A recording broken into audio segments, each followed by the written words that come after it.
Lynch spoiled Punk's revenge at Clash in Paris. Behind every great man is a great woman.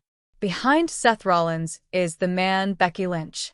World Heavyweight Champion Seth Rollins escaped WWE Clash in Paris with his title thanks to a rare assist from his wife, Lynch, at CM Punk's expense. Rollins had the deck stacked against him Sunday. Not only did he have to fend off 3 opponents, Punk, Jey Uso, and LA Knight, but he had to do it without the Vision at his side. Instead, Rollins enlisted someone he could trust more than even his teammates, his wife. Rollins leaves Paris still the World Heavyweight Champion with the help of the Women's Intercontinental Champ. Clash in Paris also featured one of the better matches on John Cena's retirement tour, a great showcase involving Roman Reigns, and a bruising bout between Rusev and Sheamus. CBS Sports was with you the whole way through the event, providing updates and highlights as the action unfolded. Reed's big nickname shaped the match's early flow. Reigns lifted Reed onto his shoulders, but, with hubris grander than his strength, crumbled under Reed's mass. Each time Reigns built something resembling momentum, Reed snuffed it out with power.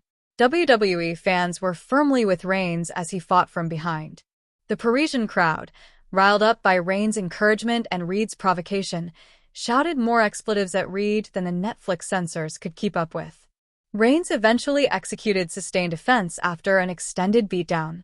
The OTC staggered his foe with strikes, clotheslined him over the ropes, and cracked him with a drive-by dropkick. Reigns' comeback didn't win him the match, but it created a 50-50 tussle for control. They repeatedly countered each other, with Reed's counterstrikes being particularly impressive. Reed's repertoire included a runnage into a senton, Death Valley Driver, sit-out powerbomb, and a suicide dive performed with shocking smoothness and precision for a man billed as 350 pounds. Reed scaled the corner post for his finishing move, the Tsunami Splash. Reigns revived himself in time to intercept Reed and deliver a Samoan drop from the second rope. A stunned Reed staggered to his feet and turned into a match-ending spear. Post-match, Reigns snatched a guillotine choke on his former Wiseman, Paul Heyman. Reigns choked Heyman unconscious, payback for Heyman's betrayal at WrestleMania 41. Reigns' subsequent celebration was spoiled by Braun Breaker, who speared Reigns off one announcer's table and through the other. Reigns' night went from bad to awful after he was hit with an additional spear and 3 tsunami splashes.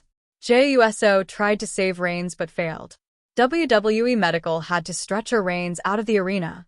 The match's slow pace benefited from the crowd's emotional investment. Reigns' winning was never in doubt, but Reed gained the most from this match. Reed turned in one of his best matches to date, looking powerful, technical, and intimidating, while playing off the hot crowd. Bonus points for setting up a future match between Reigns and Breaker through the post-match attack. Angelo Dawkins and Montez Ford had unusual tension between them and argued over who would start the match. Dawkins physically stopped Ford from kicking things off, and Ford forcefully tagged himself in shortly after. B-Fab, their ringside valet, barked at them to get on the same page. Things went smoother for the title challengers once the action kicked off. The bout was contested evenly, matching the Street Profits' athleticism and experience against the Wyatt Six physicality and mind games.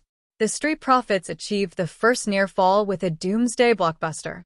A complex chain of tag team maneuvers and pin breaks was marred by timing issues and miscues. Ringside, Dawkins was sent flying over the barricade after a distraction from Eric Rowan. Ford flattened Rowan and Dexter Lumis with a highlight reel leaping senton over the corner post. The Wyatt Six numbers advantage stifled Ford's building momentum.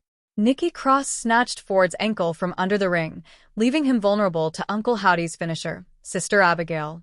The referee missed the interference, allowing the tag champs to pick the bones. Joe Gacy and Lumis planted Ford with a double powerbomb called the Plague. A solid match that never kicked into next gear. Bella's ring rust was immediately evident. Lynch rushed Bella, who was competing in her second singles match since 2018, mauling her with relentless offense. Bella turned the corner by matching Lynch's intensity, landing a flurry of strikes and clotheslines. Bella whiffed badly on an aerial maneuver that emphasized her legitimate ring rust, not the story they were telling. Bella performed an enziguri off the second corner rope, but missed Lynch by a mile. Lynch briefly stumbled back, despite the clear lack of contact, before pinning Bella. The rivals exchanged submission attempts before the match left the ring. Lynch attempted to drive Bella onto the steel steps, but the challenger countered with a Bella Buster. Inside the ring, Bella planted Lynch with the champ's manhandle slam before snatching an arm for the disarm her. Lynch countered the attempt and rolled Bella up for the surprise 3 count. The quick finish supports the story being told about Bella's ring rust, but it was poorly executed. The superstars hadn't built up enough momentum for a sudden finish, so it fell flat. The brawling was half-baked and Bella's big miss unfortunately stands out. Lynch def. Bella to retain the Women's Intercontinental Championship.